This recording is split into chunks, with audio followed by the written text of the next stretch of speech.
Hello, everyone, and welcome to this 49th Urban AI conversation. My name is Hubert. I'm the founder of Urban AI. It's a great pleasure of welcoming you today for this new Urban AI conversation, for which I'm being joined by Carla. Hi, Carla. Hello. So this Urban AI conversation is a bit special in a sense because we are doing it as part of our next module, Urban AI Academy module, that we are actually doing in collaboration with the Share Lab from the University of Florida, led by Carla. And so this new module is on adapting cities with AI.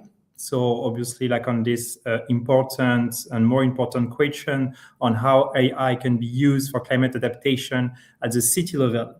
So we have this kind of professional online program we've been co-designing actually with the Share Lab, with the aim really of educating practitioners, researchers from all around the world on how artificial intelligence can be used for climate adaptation at the city level.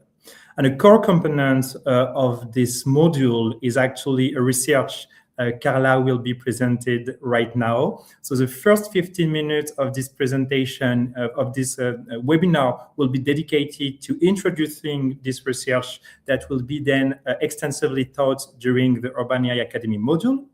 And then we will be joined by an Urban AI Academy alumni who will present one of his research also in the field of adapting city with artificial intelligence.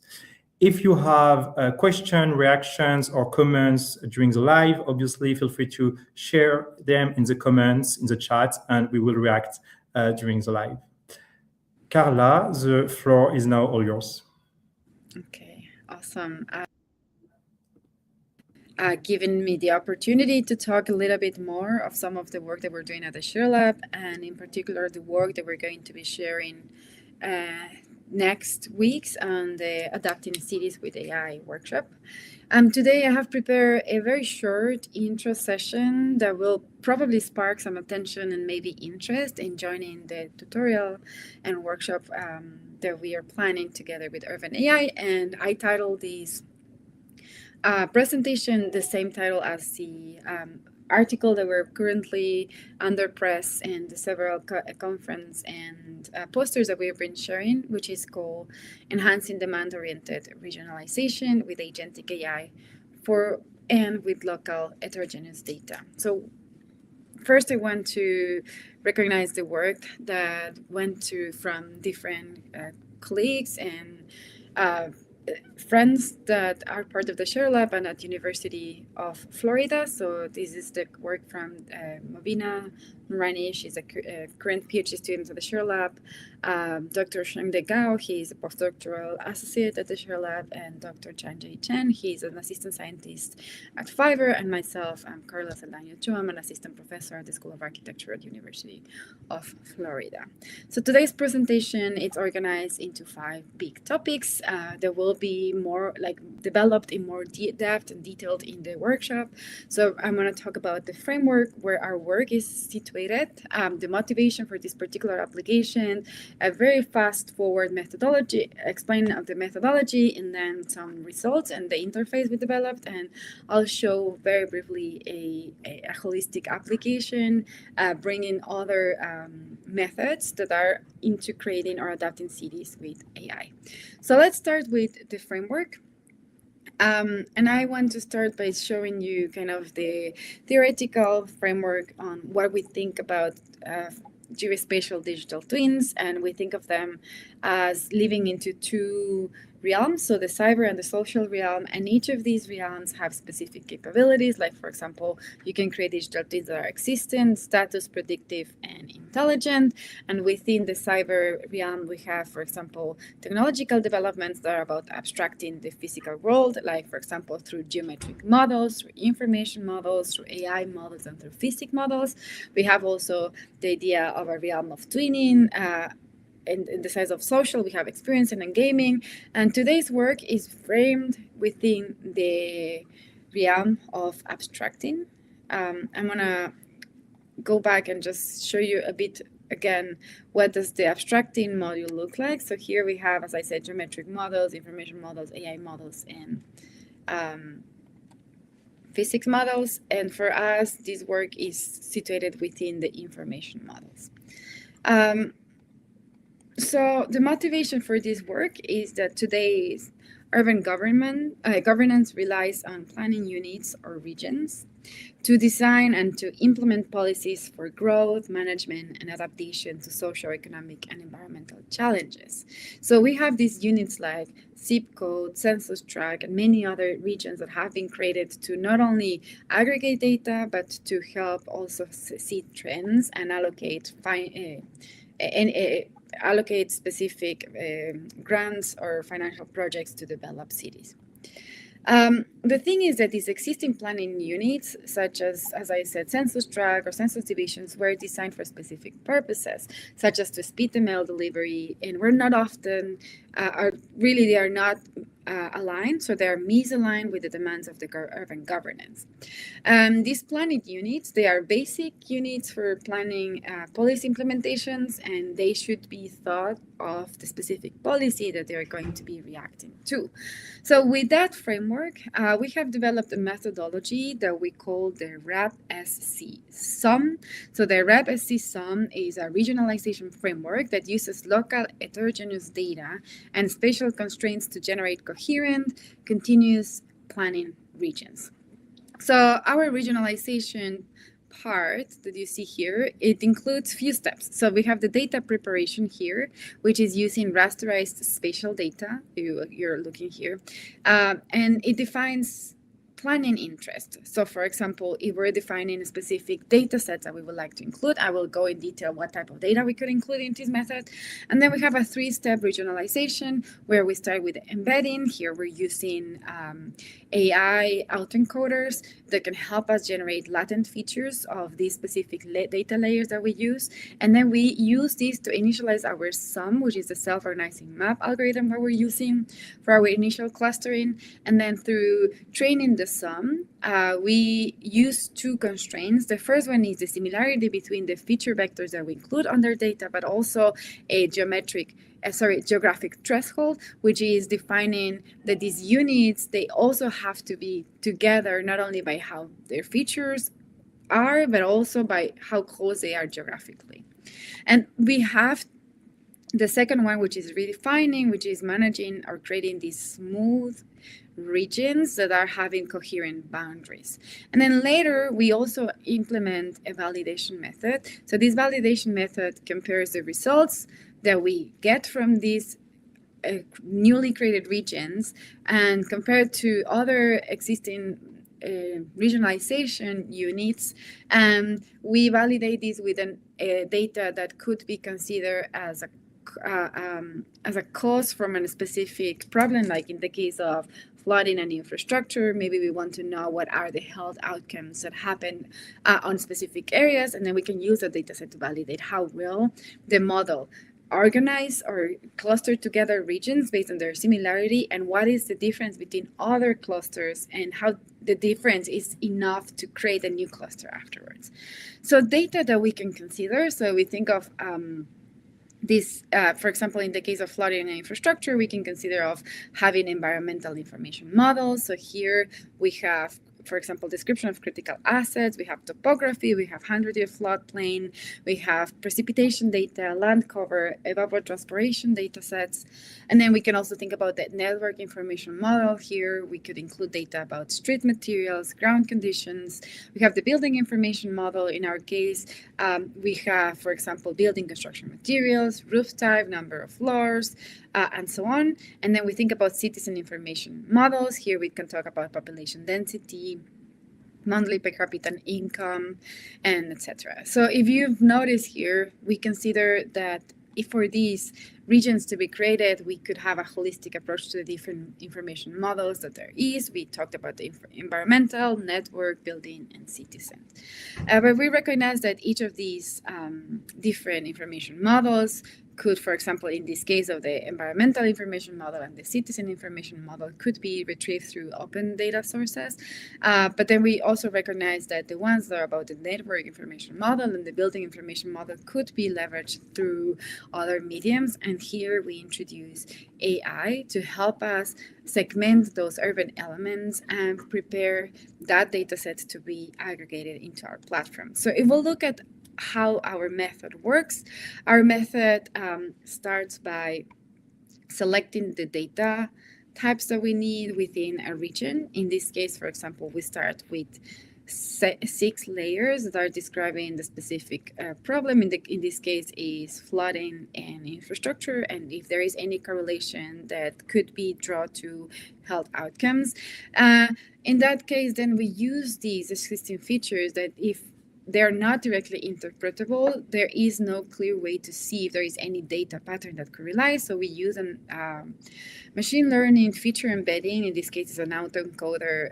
Usually it's used for dimensionality reduction, but in our case, we created an option for it to define what is the optimal number of dimensions to capture the existing problem.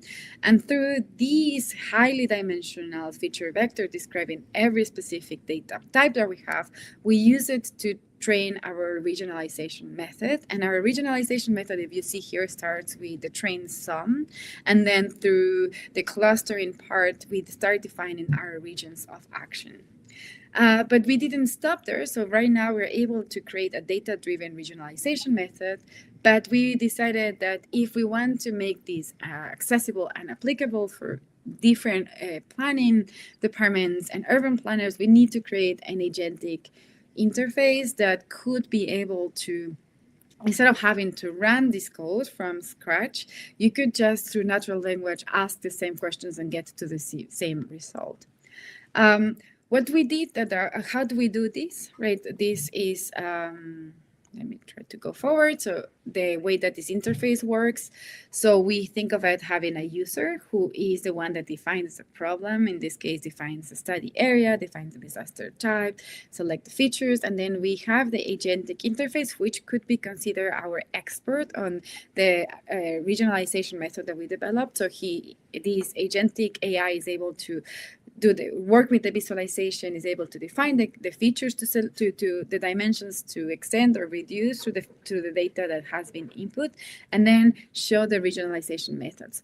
In order to do these 3 actions, it needs to have access to the data sets, to the tools that we were created, and have a memory in order to continue the conversation with the user.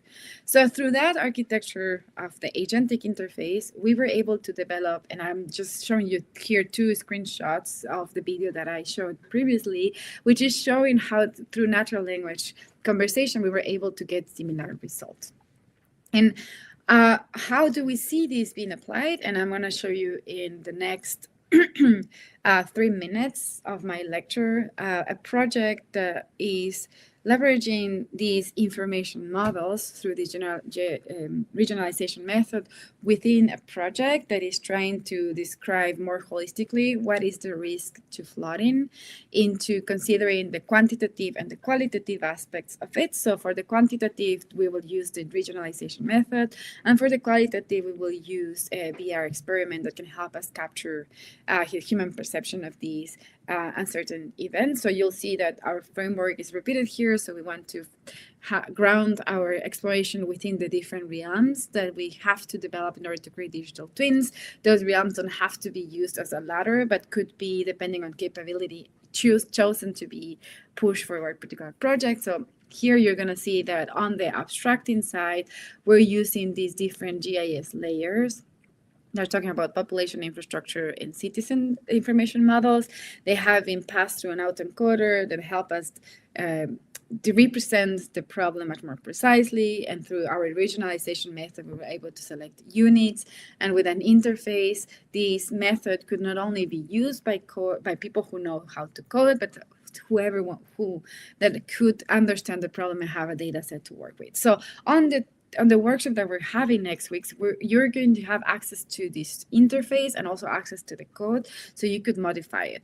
But in our and what you're seeing here is a step forward. We're thinking that maybe if we could represent the 3D environment much more precisely, instead of using existing photogrammetry or low quality model generation, we created a new model that is able to learning how from images to turn 3D models.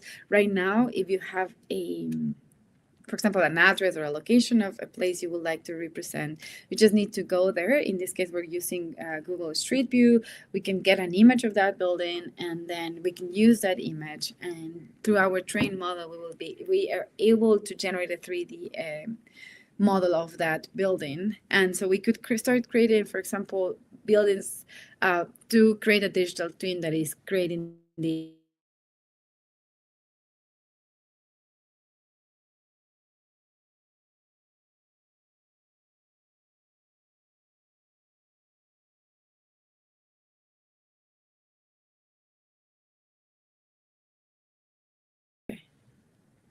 Okay, there we're back.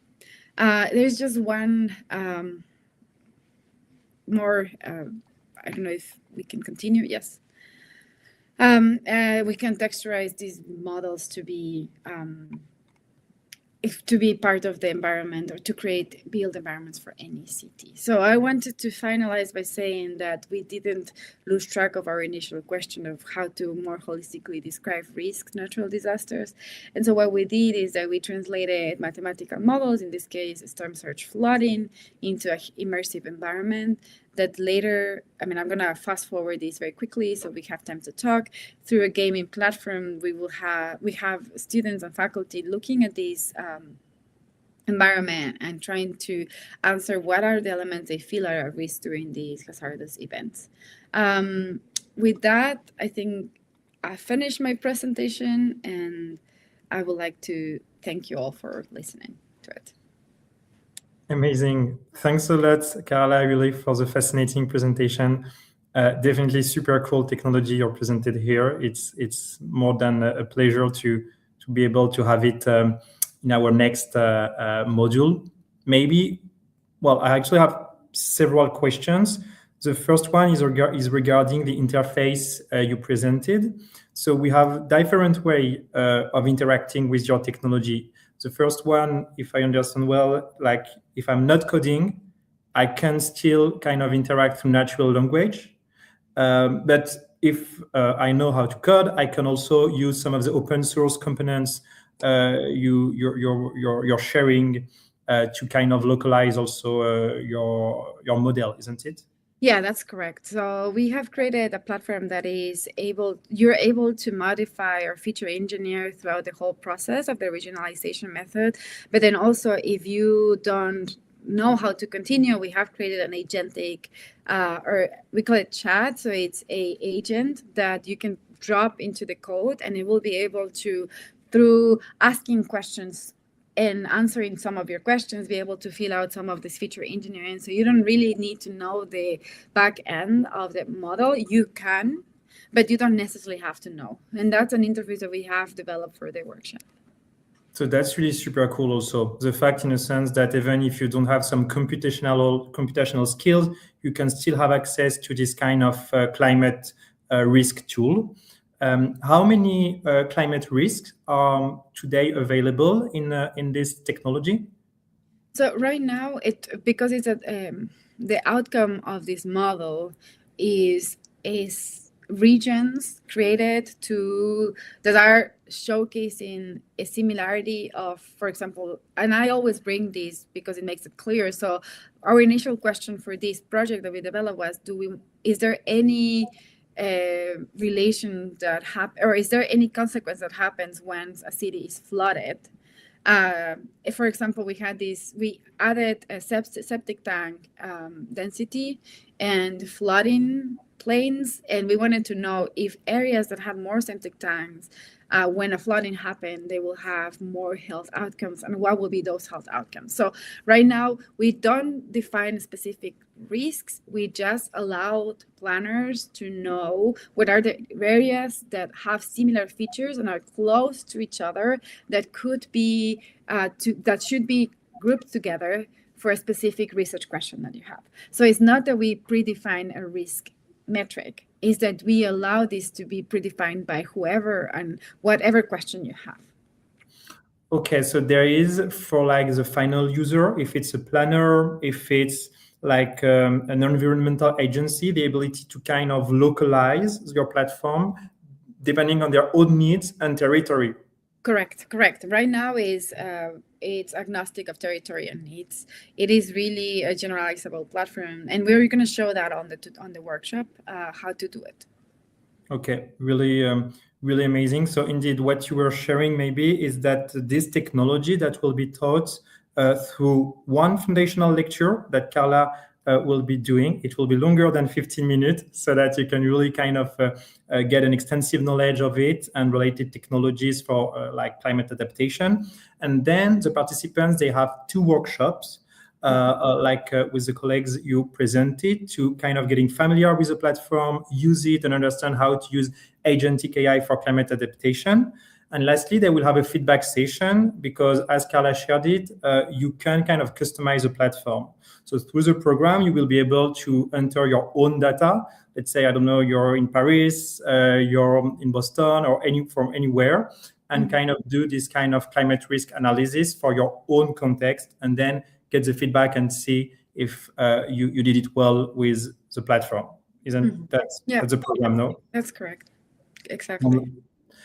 Maybe we will. I see a question from Gerardo, which is the next speaker. So maybe asking your question, Gerardo, does spatial contiguity in the generated regions emerge from the embedding, or do you enforce it as a constraint in the model? It's the second one. So it's also, that is something as a variable that you can, and that you have control, that we call it the geographic threshold. So you will define how much constraint you want to put on the units that are going to be considered into one group or into one cluster.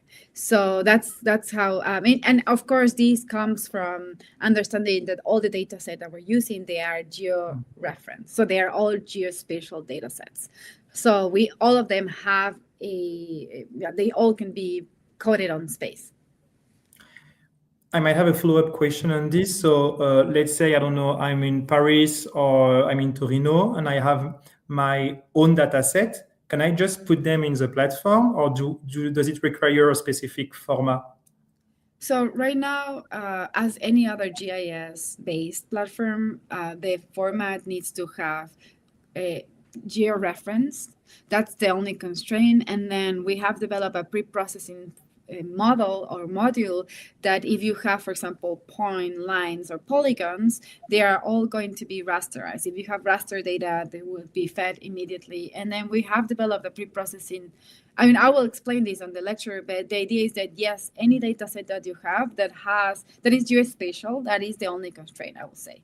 It needs to have space because this model works for geographic units. So if you have a data set that doesn't have any link to space, then we cannot use it because we need the threshold for feature similarity and geographic proximity. Okay. Super interesting. So indeed, there is also this work that you have embedded in this platform. Maybe one last question. You showed at the end the immersive work. That was also super interesting. Can you maybe share more about this and how it's kind of connected to the platform?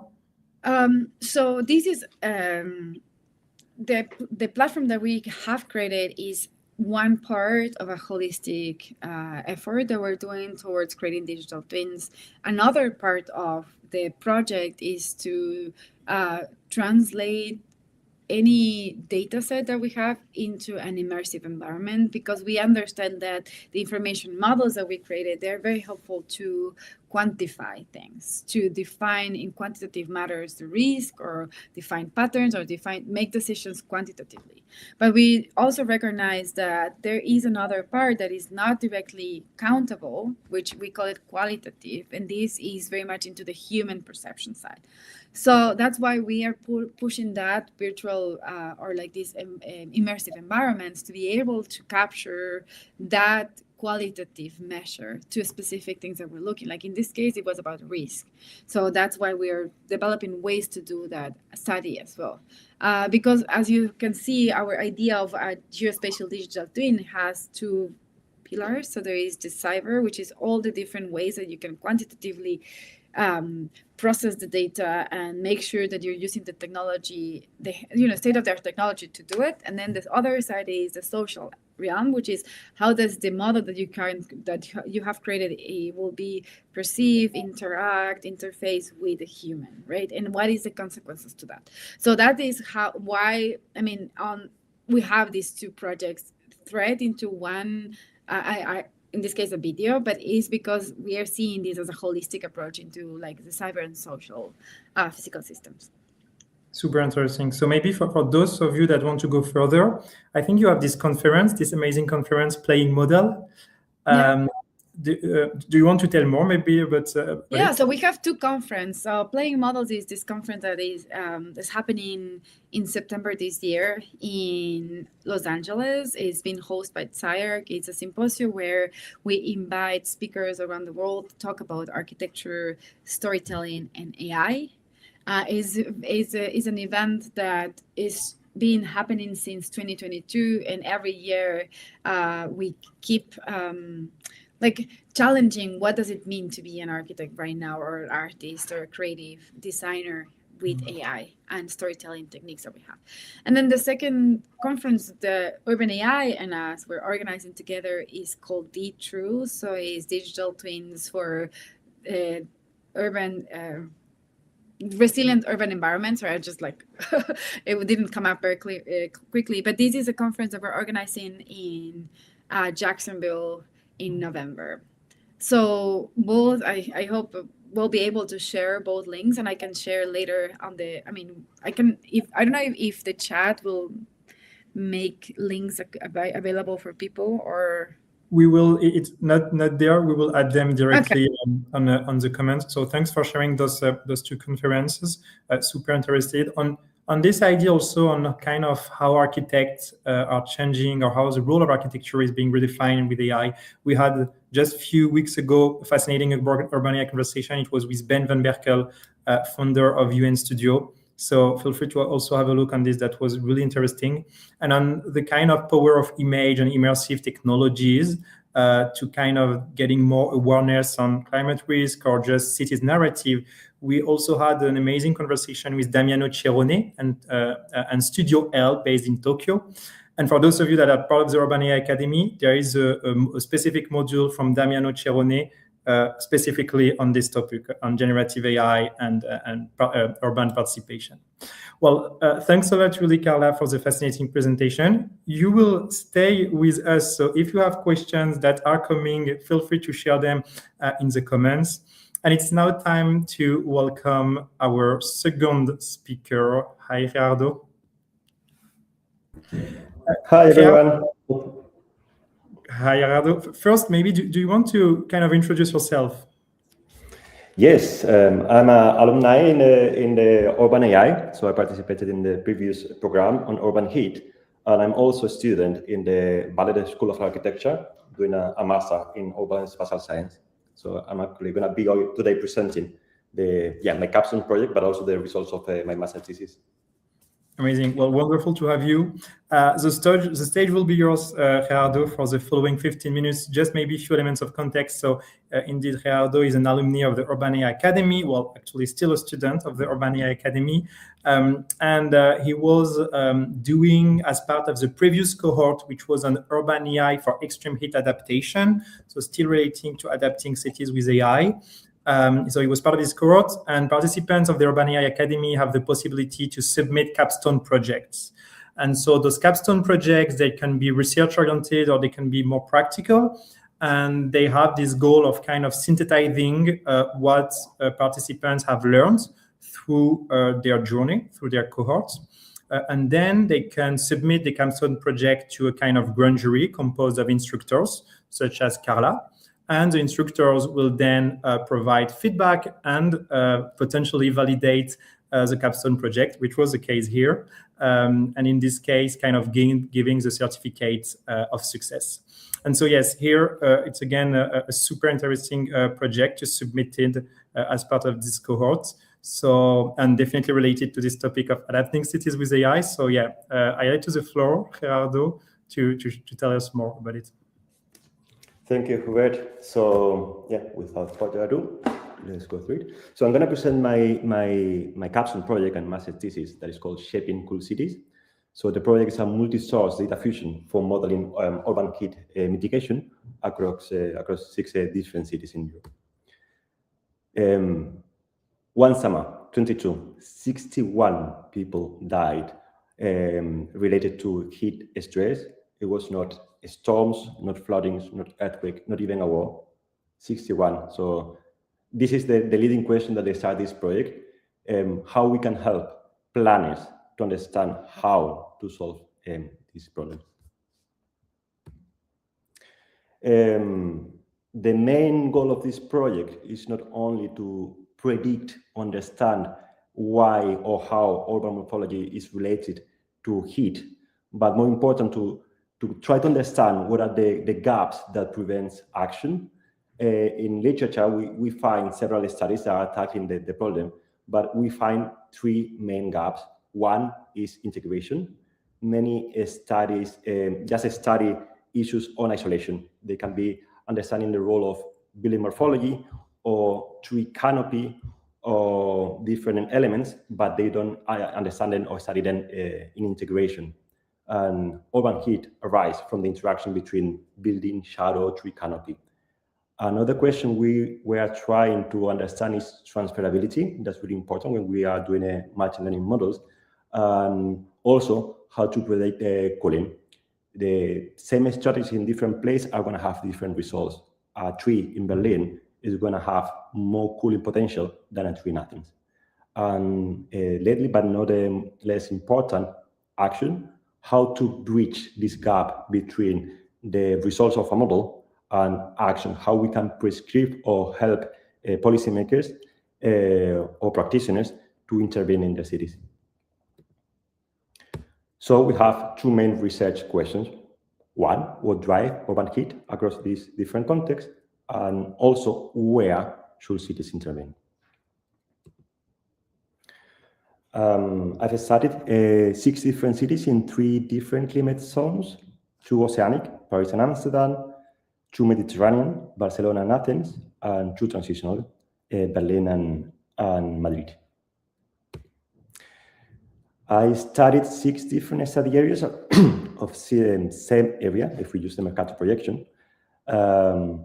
And yeah, I will explain this later, but yeah, we created a grid of 30 by 30 meters to understand and integrate our data. So this is the whole methodology. There is a lot of information here in this slide. So the most important thing or novel contribution we do in this project is to use data fusion. We integrate remote sensing data. We also integrate 3D building data. I've used a library called Boxcity, so we were able to voxelize different cubes. I will explain this later, to do a solar simulation at the city level. And then we use also network data and street view imagery. So every time we have more data, the importance is how we integrate this data to derive insights. As I explained, we integrated this data in a matrix to perform the analysis. And on the AI pipeline, on the modeling, we did regression, classification, and also prescription. From the data sources, I'm going to just show a couple of them because I think it's relevant. We start seeing some maps and plots. Google Earth Engine was really important, integral in the analysis, and because the for the regression analysis, land surface temperature was our target variable. Just by seeing the NDVI and the land surface temperature, we start seeing patterns. We can see in those areas where we have more greenery, we have also more cooling, or there is less temperature intensity scale. Another data set we use, and it's really interesting, is called Urbanity. It's a project and library from the National University of Singapore, like Box City, also the library I also use, where they extracted BOSM different data and enriched the data. This data is available and it's really useful, have really interesting information embedded. So we use the network data to understand the canyon effect and the cooling potential of different cities. And just by seeing the photo, we can start seeing the different grids in Barcelona, the superblock, the regular patterns, the canals in Amsterdam. And yeah, all this information was integrated in the grid also. As part of this data fusion, we also integrated a Street View imagery, another project also from the National University of Singapore. They have a database of 1 million Street View images, and all these photos are already segmented.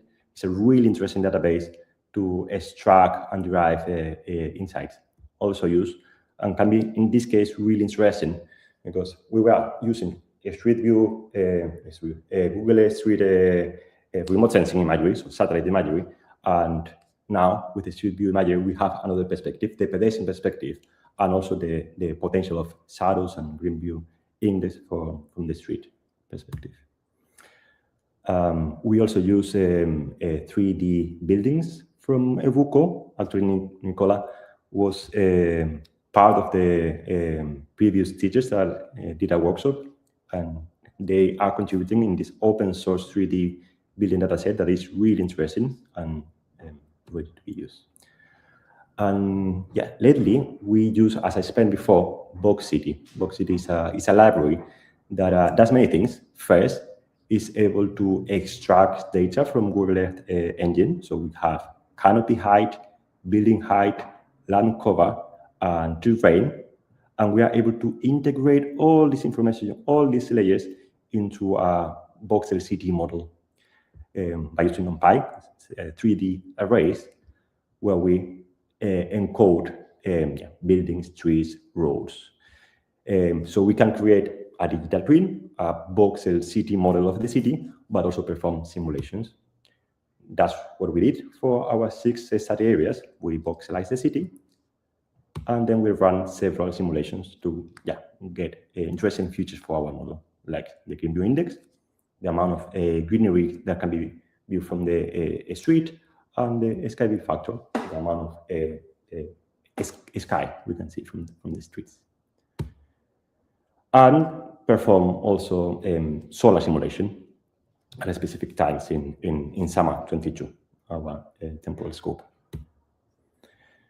As I mentioned before, the AI pipeline is composed of regression. So we did a XGBoost regression. We did also a hotspot classification, also with a XGBoost. And then with a grid search, we did a scenario optimizer. So we defined 4 different interventions, and then we did a simulation to understand which are the most suitable. And more important, in order to open the black box that sometimes the model are, we use a Shepley, a library that helps us understand not only the feature contribution, but also the impact or the importance of our features, how our features contribute to the model. On the regression side, we trained 3 different models.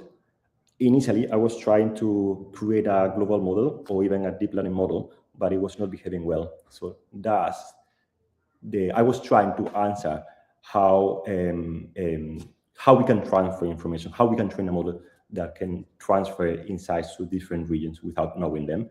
That was not possible. It was actually really difficult. So I came with another idea. So I created a global model, a European model, but then I also trained a specialist by climate zone.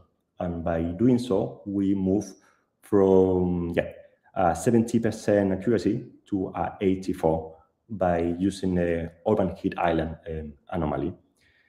I'm not gonna. Validation, geospatial data is important, and when we do modeling with geospatial data, we need to be really sure of the approach we are following. So yeah, we use a spatial cross validation. So we split train and test in different areas to don't confuse the model. We also use, instead of raw temperatures, raw LST temperatures, we use the what I call urban heat island anomaly, so a deviation of the mean, to be able to predict the urban morphology and not just temperature. We also perform the same analysis at different scales.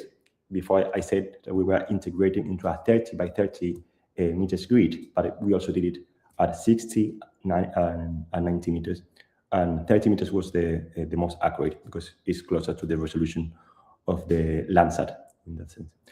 And we also test Moran's I, so the spatial autocorrelation, and we saw that the residuals didn't have autocorrelation.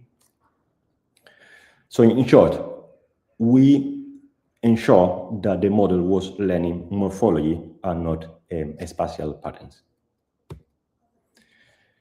We achieved really good results, actually for Paris and Barcelona, higher than 92% of the variance was explained. So I was actually really happy with these results. And yeah, also really good results for continental cities. And after the modeling, we started, we were able to understand what are the features that contribute more to the urban heat. And for me, it was actually really interesting to see that the surface features were really more important. I was expecting to see a canopy or in this case, the buildings, in this case for the global SAP, the NDVI was actually the most important features. But in general, we saw that the surface features are more important. 21% of the variance was explained by surface. Meanwhile, the vegetation was only explaining 7%. So yeah, the ceiling matters 3 times more than tree planting. Then, of course, we did the same analysis by climate zone. We saw kind of similar results. Again, the paving in previous fraction was explaining mostly the urban heat effect in both continental and Mediterranean. And after doing the regression, we wanted not only to predict why urban heat happens, but also where, because this is going to be the bridge between understanding why and then prescribing where we should do the interventions. And when we were trying to answer the where, of course, we did a classification model also with the XGBoost and calibrated to understand the probability. But more important, we wanted to move away from classification to do more like vulnerability. So we also ingested data on child density and population density, and did a weighting to see actually where hits happen, but also where it's overlaid by these vulnerable groups. And yeah, you can see here a vulnerability map of those areas with the weight that we choose based on literature. So hit risk 40%, vulnerability 35%, and the cooling potential 25%. That's our priority of intervention. So how we test the intervention, that's the last part, the prescription. So we did a quite simple simulation. We did a scenario-based simulation with 4 different types of interventions: the ceiling, vegetation, tree canopy, and albedo. So we tested all these possible combinations, 648 scenarios, and they were all convergent that we get the maximum cooling when we depave these areas up to 50%. These small areas we are showing here, not the whole city. That would be impossible. Well, it was actually really interesting. So the ceiling between 30 and 50 was the optimal, adding vegetation about 10 and 50%, and increasing the tree canopy by 15%. They are all compatible. They are not excluding each other, but that's the most optimal intervention. And we saw that there is as I mentioned before, all the way like the regime at 50% was getting the maximum cooling potential, reducing at 1.26 degrees. And then we started doing analysis on cooling potential. So if we apply all these interventions, what's the maximum cooling potential we can get? And we can see that applying this intervention in those areas, we can reduce 1.5 degrees in Athens, because there was a baseline, 1 degree and 30 in Barcelona. And we started thinking, understanding, of course, the morphology and the urban infrastructure of the city, which kind of potential interventions can be applied in every city. And the ceiling, even though it's not that popular on literature, we can see a lot of work done on tree canopy. The ceiling and tree canopy, so tree plantation and the pavement, are really compatible. And of course, they have also ripple effects. The trees increase the biodiversity and the shadow, but the paving also improve the flood reduction and increase the biodiversity and the water security.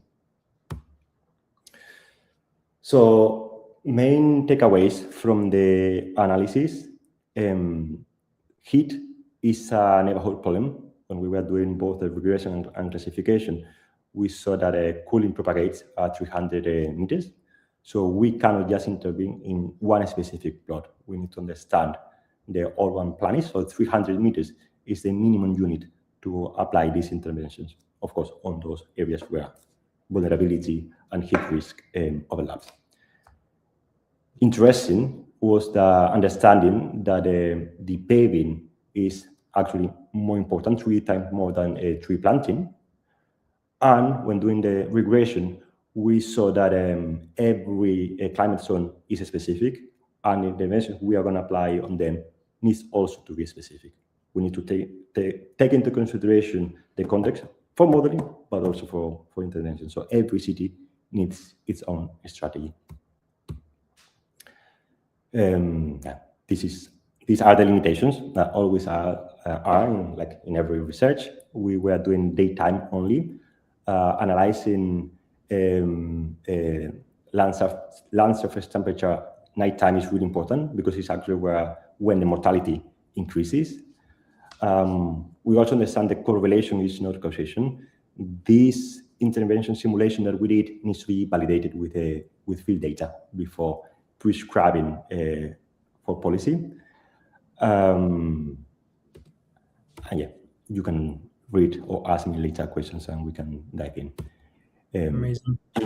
In short, every city can start shaping cooler cities today. All the data we've used in this project is open, as well as the tools and the methods. So we can start acting today.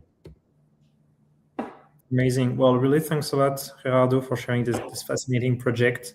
It really greatly illustrates the potential of urban AI to kind of get an understanding of complex urban phenomena at the granular level, and then, as you showcased, really to inform urban policies and potentially improve urban living. We already have question actually in the chat, and aware of the time constraints, I might directly share it. We have a first question, which I guess is for you, Gerardo. To which extent we can obtain precise information on the temperature and its variation around the building? And is it possible to extract information on microclimate? Yes, in this case, we are using Landsat. So the resolution we are able to get is 30 meters. This is our open source data set from I extracted from Google Earth Engine, but for sure you can find more granular, both on the spatial scale, but also on the temporal scale. maybe a follow-up question. Do you think that the results can be used for investigating energy efficiency of a building with respect to its geographic context? Yeah, I think so. I mean, if you are able to get the BIM information, that's something I was already thinking. I was really considering a certain thinking in terms of materiality, because it matters for urban heat. So you can, of course, understand what's the interaction between buildings and the outer comfort or the outer environment in that sense. So yes, it's totally possible. Okay. Maybe a kind of follow-up question also for Carla. Yes, Carla. Have you also been working on the use of AI for specifically extreme heat adaptation? And if yes, to what extent? I've been involved in a project that I'm not leading, but we're also having a similar question to what I will say his name, Mir Abulfazl. He because for identifying where to walk, right? I think this is something that would be interesting to define what are safe or quality of walk in a city. It is important to know where you can have shade, where it won't be so much heat. So then we started doing similarly to what was shown, we started doing some analysis of where trees are located. And then if we know how big the canopy is, and if we know if there is any distinction between pervious and impervious. So we are looking into it. We don't have a solution yet. And I think what I was looking very carefully at your presentation because I think you've more or less brought up interesting insights that we can start looking at for this project I'm particularly talking about, and it's in collaboration with the Resilient Office here in Jacksonville, because they want to tell there is a huge push for real estate development on the urban area in the city center, and they wanted to find if there is any change if you add new real estate on the area, would it change for the urban heat? I mean, this is a very quick, connection, trying to find some narrative here. But that was one of the motivations to look at urban heat for us. Wonderful. Well, thanks a lot for sharing, Carla. It might be the end, actually, of this Urban AI conversation. Thanks a lot, really, for your fascinating presentations, Carla, Gerardo. That was really super interesting, very complimentary also on the topic.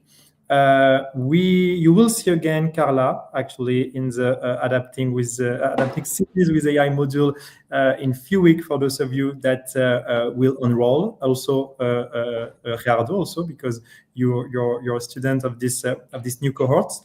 And if you still have questions in the chat, feel free to ask them whenever you see this video. It might be later, and we will answer also with Urban AI.